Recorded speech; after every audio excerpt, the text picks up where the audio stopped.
चलिए लेकर चलेंगे मंडावा। मुख्यमंत्री भजनलाल शर्मा का संबोधन आएगा, क्या कुछ कहेंगे सुनिए।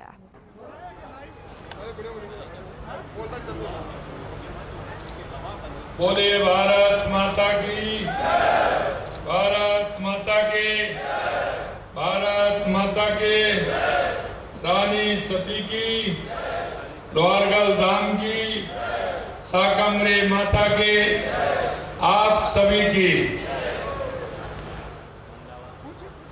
आज के इस मंडावा विधानसभा क्षेत्र के स्वागत कार्यक्रम में मंच पर विराजमान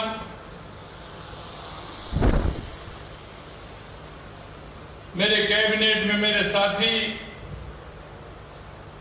माननीय मंत्री सामाजिक न्याय एवं अधिकारिता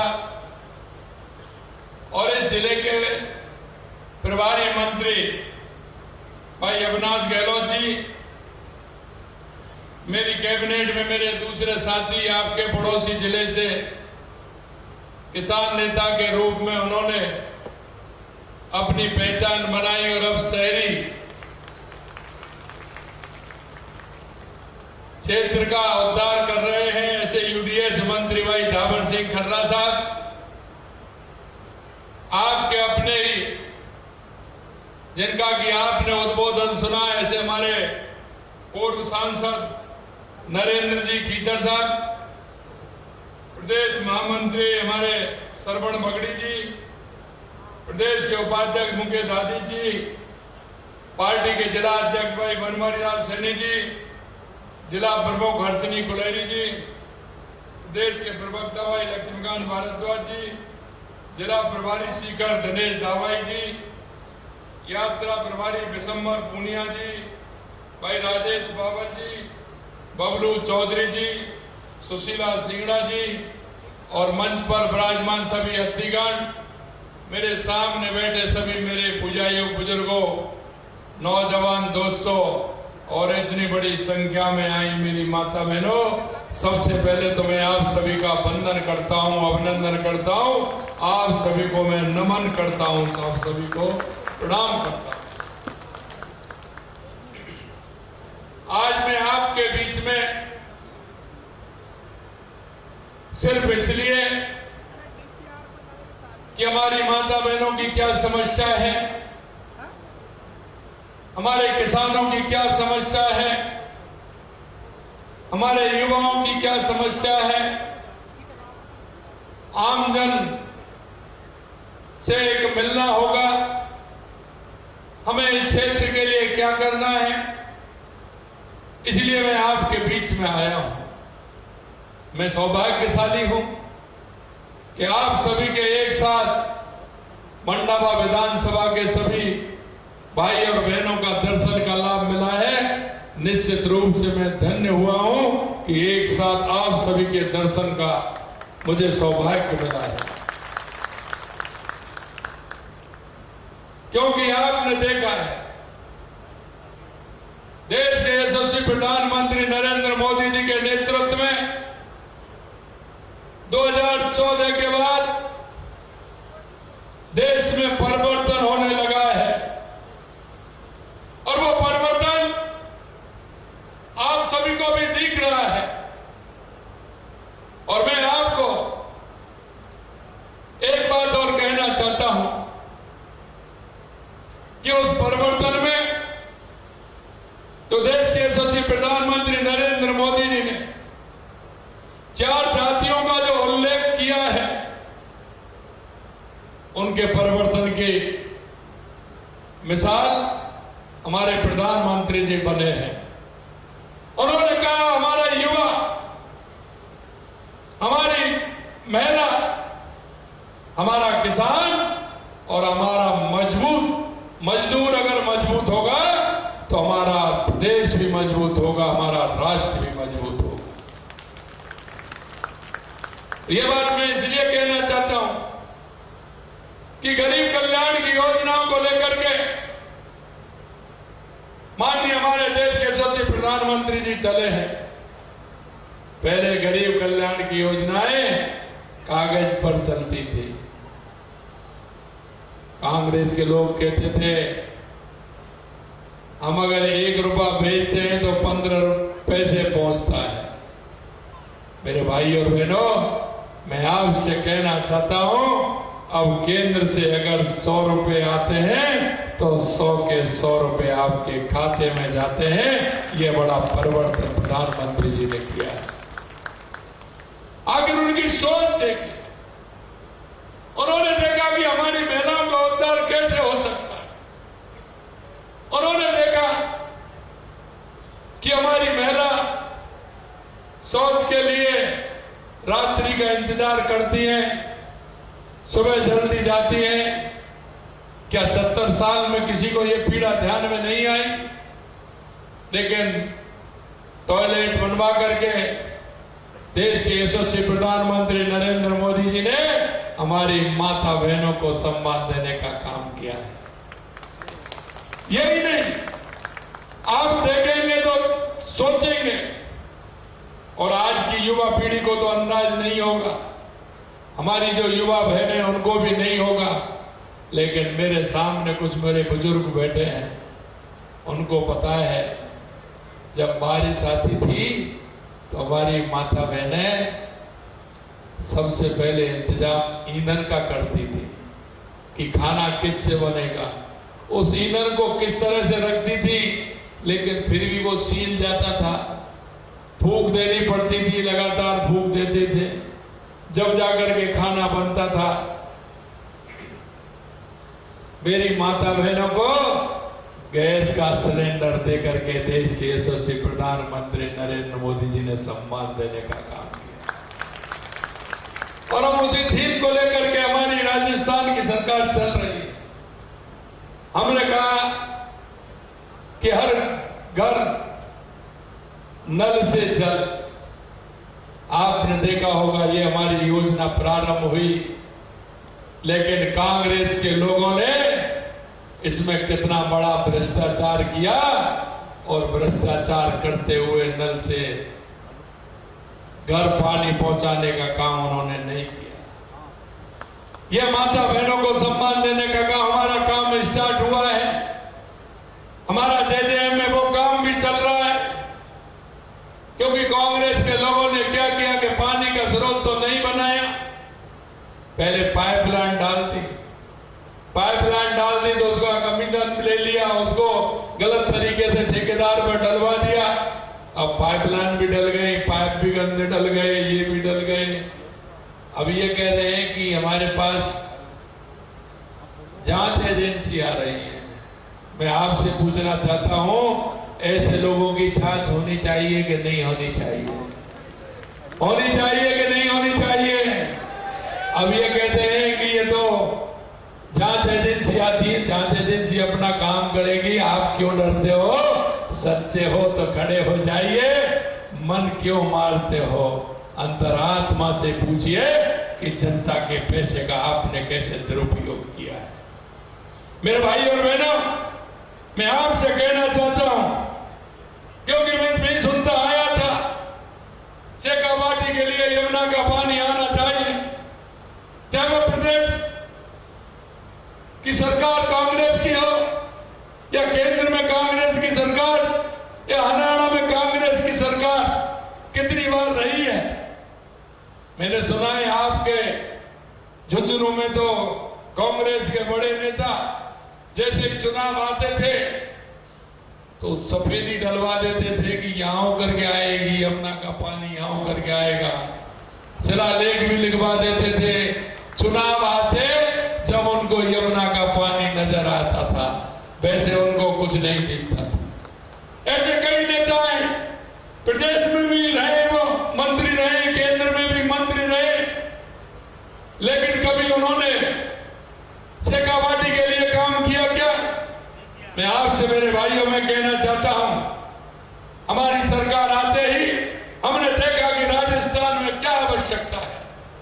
सबसे बड़ी आवश्यकता किस बात की है? मैं आपसे पूछना चाहता हूं, राजस्थान को सबसे पहले क्या चाहिए, ये आप ही बता दो मेरे। क्या चाहिए राजस्थान को? क्या चाहिए? पानी चाहिए। मेरे भाई और बहनों, में चाहता हूं कि शेखावाटी को तो जरूरत है, लेकिन पूरे राजस्थान को जरूरत है। और हमने आते ही यमुना पूरा नक्शा बनाया, पूरा कार्यक्रम बनाया। हमने कहा राजस्थान के हर जिले को पानी कैसे मिले। हमने ERCP के माध्यम से, रामजल सेतु के माध्यम से 17 जिलों को पानी देने का, वहां की 4 लाख हेक्टेयर भूमि में कृषि भूमि होगी, 3 करोड़ लोगों को पीने का पानी मिलेगा। इसके लिए हमने ERCP की योजना लेकर के आए। दूसरी हमारी योजना थी यमुना के पानी की। अगर हरियाणा से यमुना का पानी आएगा तो मेरा शेखावाटी का क्षेत्र खुशहाल होगा, मेरा किसान खुशहाल होगा। क्यों ये धरती है शेखावाटी की, मुझे पता है कितनी सम्मानीय धरती है। यहाँ का किसान मेहनत करता है और किसान का बेटा वो जवान सीमा पर देश की रक्षा करता है। ऐसी धरती को मैं प्रणाम करता हूं, नमन करता हूं। मेरा सीना गौरव से फूल जाता है जब मैं जाता हूं, कहीं भी सीमाओं पर जाता हूं, किसी प्रदेश में जाता हूं और मैं पूछता हूं कि आप कहां के रहने वाले हो। सैनिकों से मुलाकात होती है, वो कहते हैं कि मैं सीकर का हूं, मैं झुंझुनू का हूं, मैं चूरू का हूं। मेरे को लगता है कि मेरा भाई मेरे को इतनी दूर यहां भी मिल गया और मेरे राजस्थान का स्वाभिमान को बढ़ाने का काम कर रहा है। हमने जब यहां यमुना के पानी की योजना बनाई तो विधानसभा में कांग्रेस के कई लोगों ने प्रश्न पूछा, कितना पानी लाओगे, कैसे लाओगे। मैंने कहा चिंता मत करिए, पूरा पानी लेकर के आएंगे। आप नहीं लाए, लेकिन नहीं लाए वो तो कोई बात नहीं, लेकिन मैं एक बात आपसे कहना चाहता हूं, और वो मैं इसलिए कहना चाहता हूं, अगर वो आपके बीच में आए तो आपको उनसे जवाब जरूर पूछना है, आपसे उनको सवाल करना है। वो इसलिए करना है मेरे भाइयों, जब वोट आता है तो भाई की बात करते हैं, जाति की बात करते हैं, समाज की बात करते हैं, अपने की बात करते हैं। अरे मैं कहता हूं भाई तो वो होता है जो समय पर काम आता है, भाई वो नहीं होता जो समय पर अपनी चाहत के हिसाब से जाता है।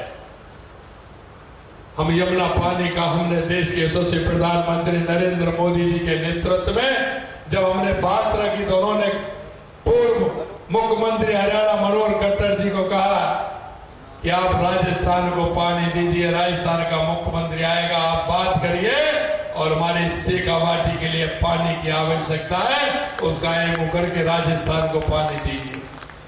मैं मेरे भाइयों तुरंत उसका MOU हुआ, हमने वो बात विधानसभा में भी रखी। लेकिन मैं उनसे कहना चाहता हूं, आपके शेखावाटी के ही है, बड़े नेता हैं, कई नेता हैं बड़े, वो यहां भी रहे, कई बार वहां भी रहे। लेकिन ताज्जुब की बात यह है, जब हरियाणा के चुनाव आए थे तो हरियाणा की कांग्रेस पार्टी ने अपने घोषणा पत्र में लिखा कि जो समझौता भाजपा सरकार ने किया है, अगर हमारी कांग्रेस की सरकार आई तो हम यमुना के समझौते को रद्द कर देंगे। ये उन्होंने घोषणा पत्र में लिखा, घोषणा पत्र। लेकिन जो यहां से उस चुनाव में शेखावाटी के लोग भी गए थे, क्योंकि सीकर झुंझुनू चूरू नजदीक पड़ता है, उन्होंने जाकर के इस बात का समर्थन किया। मैं कहना चाहता हूं, अगर वो पानी लेना चाहते थे, उनके मन में अगर शेखावाटी के प्रति लगाव था तो उनको कहना चाहिए था कि नहीं चाहिए था। लेकिन मैं कहना चाहता हूं, आप लोग बहुत ही सौभाग्यशाली हो, क्योंकि मैं देखता आ रहा हूं गौशालाएं पड़ रही हैं, मंदिर है, आप सांस्कृतिक विचार से जुड़े हुए लोग हैं, आपका मन साफ है, आपकी आत्मा साफ है। मुझे लगा और मैंने हरियाणा के चुनाव में कहा था, और मैंने ऐसे नहीं कहा, वो मैंने मेरे सब भाई बहनों के भाव और भावना के आधार पर कहा चुनाव में गया, मैंने कहा कांग्रेस ये दिमाग से निकाल दे कि वो यमुना का पानी का हमारा समझौता रद्द करेंगे। रद्द तो जब करेगी जब वो आएगी, जब आएगी नहीं तो क्या करेगी? क्योंकि मुझे पता है आपकी भाव और भावना जो है वो ऐसी साफ है कि हरियाणा के अंदर भी आपके मन ने वह कांग्रेस को सबक सिखाने का काम आपके द्वारा हुआ है, आपके द्वारा हुआ है। यह मैं आपसे कहना चाहता हूं। लेकिन हमको उनको पूछना चाहिए, हमने उनको पूछना चाहिए कि आपने बात करते हो या वोट मांगने के लिए आते हो, और मैं आपसे कहना चाहता हूं, क्या कोई अभी वोट है क्या? कोई चुनाव आने वाला है क्या? अभी कोई चुनाव है क्या? मेरे से कई लोगों ने कहा आप 47-48 टेम्परेचर में जा रहे हो, बारिश के बाद मौसम ठंडा हो जब जाना। मैंने कहा भाई मैं तो किसान का बेटा हूं, मैं देख रहा हूं 4-5 दिन पहले आप फसल काट रहे थे, हमारी माता बहनें फसल काट रही थी, गेहूं काट रहे थे, उसको खलिहान में से लेकर के आए। अभी हम तो किसान है, कोई धूप लगती है क्या? किसान को धूप लगती है क्या बताइए? किसान तो खेती में काम करता है तो वो छाता लेके थोड़ी करता है। तो मैं भी तो किसान का बेटा हूं। मैंने कहा धूप से फर्क नहीं पड़ता ना सर्दी से फर्क पड़ता है। ये किसान है, ये धरती का सीना चीर के अन्न उपजाता है, इसको धूप और गर्मी से कोई लेना देना नहीं। मेरे भाइयों मैं इतना ही कहना चाहता हूं आप सभी से कि हमने यमुना का समझौता किया, हमारे हरियाणा के चुनाव आ गए, इनके अंदर बौखलाहट आ गई कि क्या हुआ, मेरे क्यों चिंता कर रहे हैं? चुनाव बाद हमारी सरकार बनी और सरकार बनते ही हमारे डीपीआर की टास्क फोर्स हमने गठित कर दी। 2 मीटिंग हो गई, जल्दी हमारी डीपीआर बनने वाली है और जल्दी यहाँ का काम प्रारंभ होगा। ये मैं आपको विश्वास दिलाने के लिए आपके बीच में आया।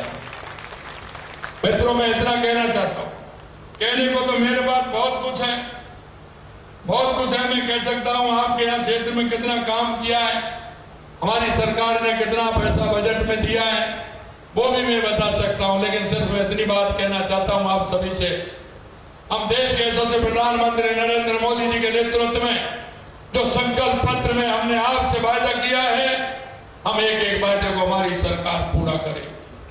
हमारी हर योजना आपने देखी होगी, उस योजना को हम लेकर के आए, चाहे हमारा किसान हो, किसान के लिए चाहे सम्मान निधि हो, भूमि विकास बैंक के लिए हमने पैसा दिया हो, चाहे हम गोपालन क्रेडिट कार्ड हमने दिया हो। हम किसान की एक एक बात को जानते हैं, किसान को क्या चाहिए। हमारे युवाओं को हमने आपने देखा, हमने कहा हमारे पहले बजट में हम युवाओं को 1 लाख नौकरी देंगे। कांग्रेस के लोग हमसे विधानसभा में पूछते कैसे दोगे आप? अरे मैंने कहा देखते जाइए कैसे दोगे आप देखते जाइए। करेंगे आप पैसे 1 लाख नौकरी देना संभव नहीं है। मैंने कहा आप डायरी पेन जेब में रखिए, डायरी पेन जेब में रखिए, नोट करते चलिए। मैंने अभी उनको कहा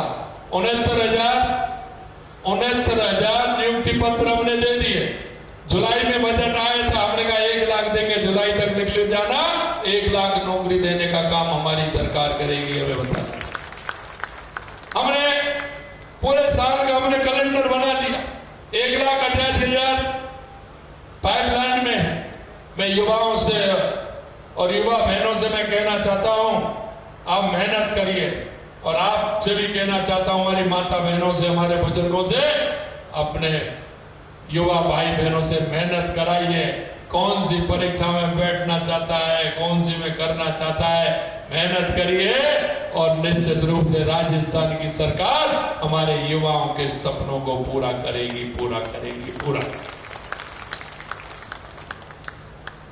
क्योंकि हमें पता है, हम इस बात को भी जानते हैं कि अगर हमारा युवा मजबूत होगा तो हमारा प्रदेश मजबूत होगा, हमारा किसान मजबूत होगा तो हमारा प्रदेश मजबूत होगा, हमारी महिला मजबूत होगी तो हमारा प्रदेश मजबूत होगा, हमारा अंतिम पंक्ति में जो हमारा भाई खड़ा है वो अगर मजबूत होगा, SC ST के लोग हमारे मजबूत होंगे तो हमारा प्रदेश मजबूत होगा। हमारी केंद्र और राज्य सरकार की योजनाएं, उन योजनाओं का लाभ देने के लिए हम सबकी जिम्मेदारी है। और ये जिम्मेदारी होने के कारण मैं आपसे इतना ही कहना चाहता हूं कि हमारे पड़ोस में, हमारे गांव में, हमारे मोहल्ले में, क्योंकि हमारे हर क्षेत्र में काम कर रहे हैं, हर क्षेत्र में हमारी योजनाएं हैं, उन योजनाओं के माध्यम से हम कैसे हमारे हर व्यक्ति को आगे बढ़ाने का काम कर सकते हैं, योजनाओं का लाभ देकर के उसको कैसे आगे बढ़ा सकते हैं।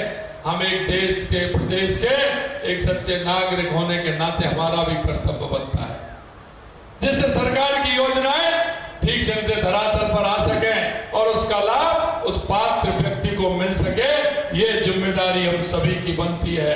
इसलिए मैं कहना चाहता हूं कि आपके पड़ोस में कोई बीमार माँ हो, बुजुर्ग माँ हो, कोई बुजुर्ग हमारा ताऊ हो, कोई दिव्यांग भाई हो, कोई बेरोजगार युवा हो। मैं नौकरी की बात 4 लाख की करता हूं तो कांग्रेस के लोग कहते हैं कि 5 साल में 4 लाख कैसे दे दोगे। मैंने 4 लाख तक पहुंचा दिया है, मैंने कहा ऐसे में दे दूंगा। और बचे होंगे तो मैंने कहा है कि 6 लाख प्राइवेट नौकरी देंगे हम। हमने अभी आपने देखा होगा राज्य राजस्थान किया, 35 लाख करोड़ रुपए के MOU हुए, 3 लाख करोड़ रुपए के 3 महीने में जमीन पर उतर गए। मैं ऐसे युवाओं से भी कहना चाहता हूं, युवा बहनों से भी कहना चाहता हूं कि अगर अपना काम कुछ खोलना चाहें, अपना कोई काम करना चाहें तो उसके लिए भी हमारी सरकार में प्रावधान है। आप आइए, हमारे प्रदेश को मजबूती करने में अपना पूरा सहयोग देते हुए हमारे राजस्थान को मजबूत करें। यही मैं आप सभी से कहना चाहता हूं। आपके बीच में मैं आपकी बात सुनने के लिए आया हूं। कुछ बातें मेरी ऐसी हैं जो आपसे बैठ करके भी करूंगा, लेकिन कुछ बुला करके भी करूंगा, कुछ ग्रुप में भी करूंगा। लेकिन मैं इतना कहना चाहता हूं, ये विश्वास करिए, ये सरकार आम जन की है, आम जन की सरकार है, आम व्यक्ति की सरकार है। हम उस संकल्प के साथ आपके बीच में आए हैं कि हमारा जन जन की सेवा हम कैसे कर सकें। उन लोगों की तरह नहीं जिन्होंने सपने तो दिखाए, हमेशा झूठ और लूट की राजनीति की, जाति धर्म की राजनीति की। मैं इतना ही कहना चाहता हूं, आप सभी को विश्वास दिलाता हूं कि आने वाले समय में हमारा ये झुंझुनू, सीकर और चूरू ये हमारे ऐसे होंगे जिले, क्योंकि ये कहते हैं हम आलू से सोना बना देंगे। भाई वो तो मैं नहीं करता, वो मशीन तो मेरे पास नहीं है, लेकिन मुझे विश्वास है कि मेरे शेखावाटी के किसान को और उसकी जमीन को पानी मिलेगा, वो जरूर जमीन में सोना उगाने का काम करेगा। इतना ही मैं कहना चाहता हूं। आप सभी के पुणे में बहुत बहुत धन्यवाद देना चाहता हूं। आप सभी के दर्शन का लाभ मुझे मिला। आप सभी को बहुत बहुत धन्यवाद। जय हिंद, जय भारत, जय राजस्थान।